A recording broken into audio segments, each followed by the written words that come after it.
सरकार की तानाशाही नहीं चलने दी जाएगी सदन में। बस एक लाइन में देखिए, भाटी जी ने बहुत अच्छी बात कही, उन्होंने बहुत अच्छा मंतव्य व्यक्त किया, मगर मैं विनम्रता से कहना, मैंने तो कभी नहीं कहा क्या बवाल। आप मेरा रिवाइंड करके देख लीजिएगा, मैंने कहा पिछले सदन में बवाल हुआ था, अब बीत गई सो बात गई, अब आइए और व्यवस्थित ढंग से अपनी बात कहिए। तो आपने जो कहा है कि अगर आपको ऐसा लगता है, पहली बात तो मैंने ऐसा कहा नहीं, और आप अपने आचरण से साबित कर दीजिएगा, तो ये तो बहुत अच्छी और स्वस्थ परंपरा रहेगी। हां, जहां तक गठबंधन की बात है, एक जरूर कह दूं, हमारा गठबंधन 1998 में बना था, एनडीए आज तक है और उसी नाम से है। यूपीए 2004 में बना, जब मनमोहन सिंह जी के नेतृत्व में सरकार बनी, और अब यूपीए गायब हो चुका है। अब यूपीए का पता नहीं, वो पिंडदान हो गया, अंतिम संस्कार हो गया, क्या हो गया। अब इंडी आया, अब ये जो इंडी आया, इसमें एक घटक तो अभी टूट गया है। तो कौन गठबंधन को भी साथ में, हम 26 साल से अनवरत स्पष्ट रूप से एक साथ चल रहे हैं, एक नेता, एक नेतृत्व, एक नियति के साथ, चाहे अटल जी हो या मोदी जी हो। आप 2004 में 20 साल पहले बने थे, 2 साल पहले गायब हो गए, नए जो बने उसमें बिखराव दिख रहा है। तो ये भी जनता देख रही है, और मेरा मानना है सदन में सारी बातें खुल के कहिएगा, तो जनता को भी समझ में आएगा, दूध का दूध पानी का पानी है, किसी में अहंकार का कोई विषय नहीं है। बोलिए राजकुमार जी। राजीव जी, उसके बाद मैं फौरन आपके पास आ रही हूं, बहुत देर से जवाब देना चाह रहे हैं, बोलिए।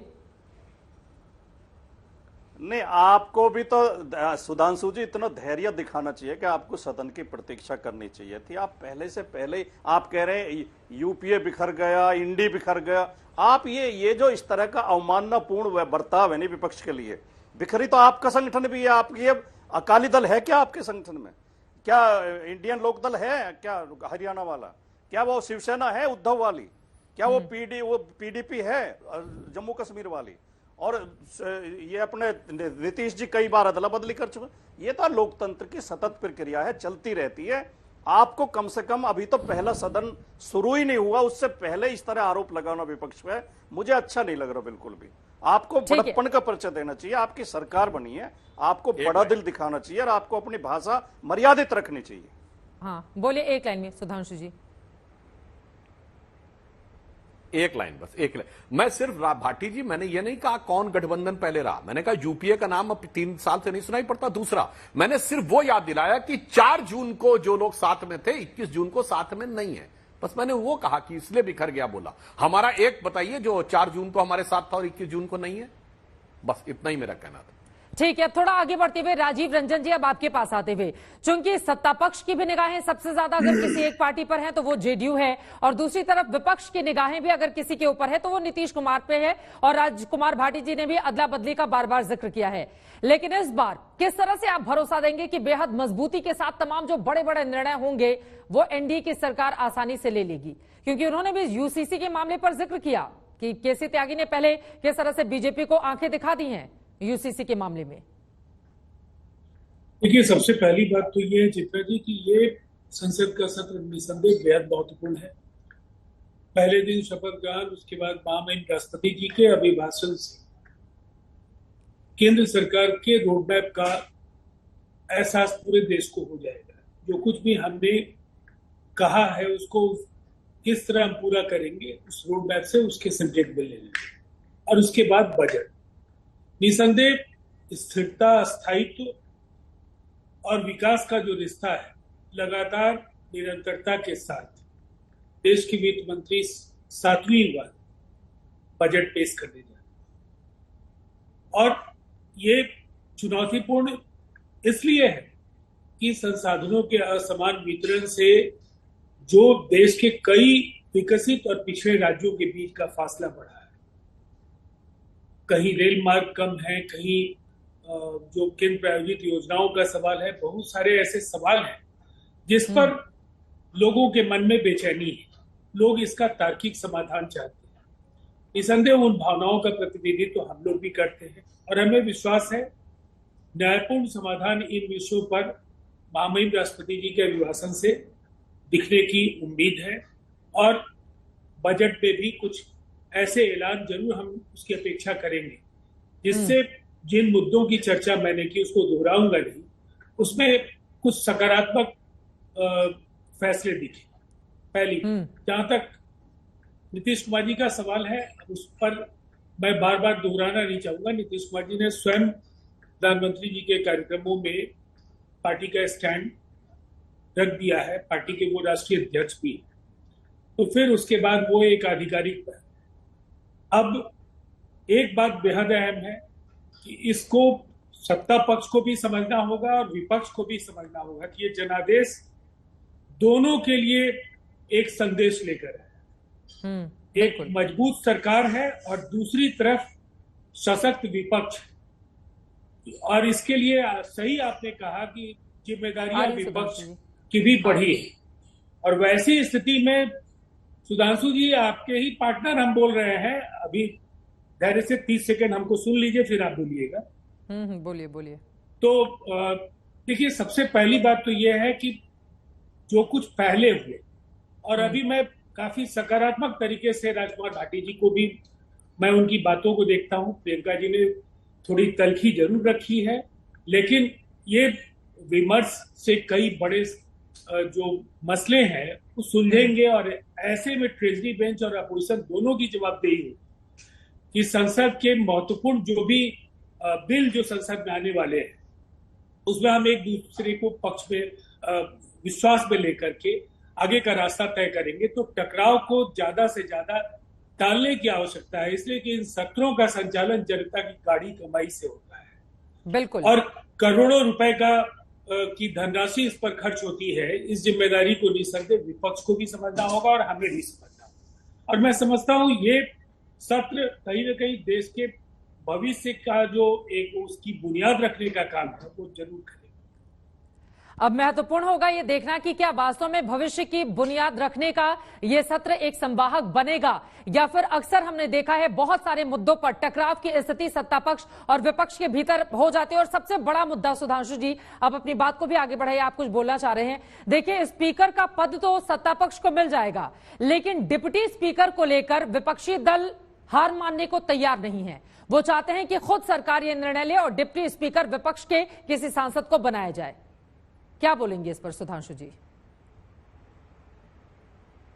देखिए, इस विषय के ऊपर जब हमारा गठबंधन बैठ के निर्णय लेगा तो उसके सर्वोच्च नेता निर्णय ले सकते हैं, परंतु ये जो विषय कहने का प्रयास करते हैं डिप्टी स्पीकर वाला, शायद ये अभी ये बता ही नहीं सकते कि कौन से दल से इनके डिप्टी स्पीकर आने की संभावना। देखिए, इस चुनाव ने बहुत सारे चेंजेस किए हैं। जैसे भी आपने कहा, भाटी जी की पार्टी अब विपक्ष में नंबर 2 की पार्टी हो गई, यानी कांग्रेस के बाद सबसे बड़ी पार्टी।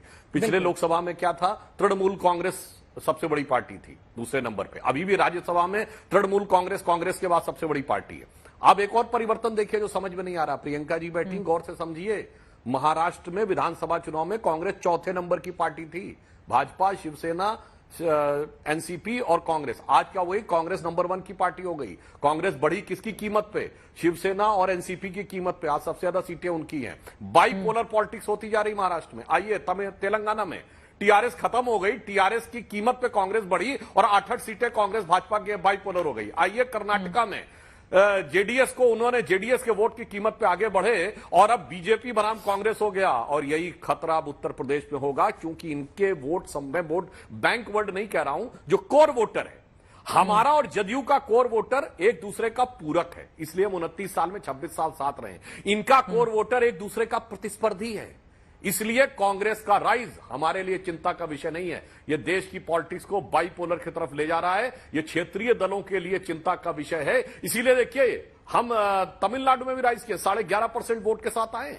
हमारा राइज हो रहा है। हम इसमें तेलंगाना में 35% वोट के साथ आए। केरल में हमारा 17% वोट है। इनको समझना चाहिए कि आगे का भविष्य हमारे लिए चिंता का सबब नहीं है, इन इंडी गठबंधन के दलों के लिए चिंता का सबब है। क्योंकि कांग्रेस का वो पुराना दौर उनको दोबारा लगने लगा है। ऐसा नहीं आने वाला, पर उनको लगने लगा, और उनकी जो पहली दृष्टि होगी वो उसी वोट बैंक पे होगी जो इन्होंने कांग्रेस से छीना था। प्रियंका जी जवाब देना चाह रही हैं। प्रियंका जी, ये बात तो सच है ना? देखिए, महाराष्ट्र में 2019 की स्थिति शिवसेना उद्धव गुट के लिए क्या थी? नहीं, मुझे आप चित्रा जी ऐसा है, महाराष्ट्र के ऊपर ज्ञान ना तो मैं आपसे सुनूंगी, ना ज्ञान मैं सुधांशु जी से सुनूंगी। मैं जरा आपको थोड़ा इनको बता दूं। ये एक बात कर रहे हैं महाराष्ट्र को लेकर। भाई साहब जब हमारे साथ थे 21 सीट जीती थी आपने 25 सीट लड़कर, आज आप 9 पे आ गए हैं। 28 सीट लड़ी हैं और 9 पे आ गए हैं। ये उन्हीं चीजों का परिणाम है जहां पर आपने अपनी पार्टी, जिसने आपके साथ 25 साल खड़े रहे, आपके सुख में दुख में, जब आप 2 सीट पे थे, आप 303 सीट पर आए, हम लोग आपके साथ दिया था। पर आपने जिस तरीके का काम किया है, पार्टी को तोड़ने का, पार्टी पक्ष को तोड़ने का, हमारा अस्तित्व खत्म करने की कोशिश करने का, हमारी पार्टी का सिंबल और नाम लेने का, और तब आकर आप हमें यहां पे ज्ञान देंगे तो आपका ज्ञान तो सुनने से रही। ये सबको मात देकर, नरेंद्र मोदी जी के झूठे वादे दिखाकर, झूठे इरादे जनता के सामने महाराष्ट्र में लाकर, आज महाराष्ट्र की जनता ने हमें आशीर्वाद दिया है, वो प्रेम दिया है। आज भी हम सेकंड लार्जेस्ट पार्टी हैं लोकसभा चुनाव में, तो आपसे तो ज्ञान हम कतई नहीं लेंगे। बोलिए सुधांशु जी। मैंने तो अनेक राज्यों का अगर ये उदाहरण दिया, महाराष्ट्र तो के मैंने ऊपर सिर्फ ये बोलेंगे तो बोला उनके बारे सेकंड में 10 लार्जेस्ट चीज तो मैं आप बोलूंगी। अब नहीं, तो क्योंकि मैं प्रियंका महाराष्ट्र चतुर्वेदी की जी, हूं, भाई आपसे साहब, तो मैं महाराष्ट्र की हूं। ही बात मैं होगी ना। महाराष्ट्र से उद्धव राज्यसभा का ठाकरे नेतृत्व इतनी कर रही तलखी हूं। ठीक नहीं है, ठीक है, आपकी बात महत्वपूर्ण है प्रियंका जी, लेकिन अगर एंकर भी आपसे सवाल पूछेगा तो उद्धव ठाकरे का तो पूरा का पूरा वर्चस्व महाराष्ट्र को लेकर। अब आपसे मैं यूपी का सवाल तो पूछूंगी नहीं, आप बेवजह नाराज हो गए मेरे ऊपर। नहीं, एक मिनट, आपने नहीं, मैं आपसे नाराज नहीं हो रही। मैंने क्योंकि हमने आपसे पहले चुनाव के समय पे आप सबकी कवरेज देखी है, देखा है कि उनका अस्तित्व रहेगा या नहीं रहेगा, उस पर कितनी चर्चाएं हुई हैं।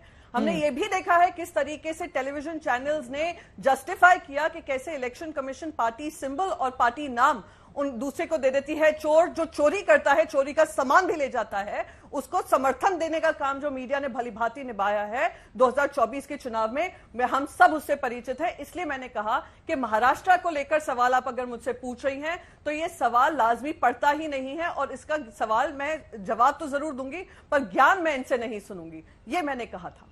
चलिए ठीक है सुधांशु जी, हाँ ठीक है सुधांशु जी, अब आपके पास आते हुए देखिए, महाराष्ट्र को लेकर अगर आप सवाल पूछेंगे तो पलट कर ये पूछा ही जाएगा, क्योंकि पिछली बार बीजेपी का जो प्रदर्शन था, इस बार तो आप लोगों के लिए वहां पर बुरी स्थिति बन गई ना।